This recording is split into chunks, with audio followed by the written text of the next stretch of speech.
The ground shook under the sound of chariots. 900 iron war chariots rolled across the valley, their wheels cutting through the dirt like thunder. Soldiers filled the fields, armor clashing in the wind.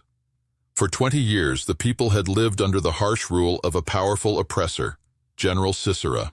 His forces were overwhelming, his weapons were advanced, and his reputation for cruelty kept the nation living in fear.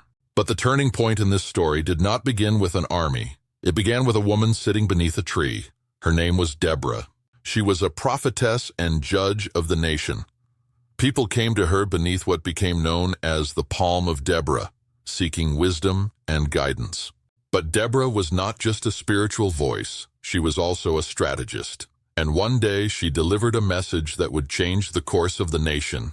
She summoned a military commander named Barak and gave him an unexpected instruction. Gather 10,000 soldiers and march to Mount Tabor. God would draw Sisera's army into the valley and deliver them. Barak listened, but he hesitated. The enemy's chariots were terrifying, so he replied with an unusual request. If you go with me, I will go, but if you don't go, I will not go. Deborah agreed to go, but she told him the victory would not bring him the honor he expected. Soon, the battlefield was set. Sisera's chariots stormed toward the valley of Kishon, but something unexpected happened. A sudden storm swept across the valley. Rain turned the ground into thick mud. The powerful chariots that once dominated the battlefield became useless, stuck in the soaked earth. At that moment, Deborah gave the command. Go! Barak's army charged down from the mountain. What looked like defeat turned into victory.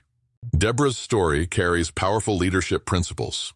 First, leadership often emerges when others hesitate. She stepped forward with clarity and conviction. Second, strategy matters more than raw power. Sisera had superior weapons, but Deborah understood timing, terrain, and opportunity. In business, the same is true. A company with the biggest budget does not always win. Often, the company with the best strategy does. Third, great leaders empower others to act. Deborah did not fight alone. She mobilized others, guiding, encouraging, and directing the effort.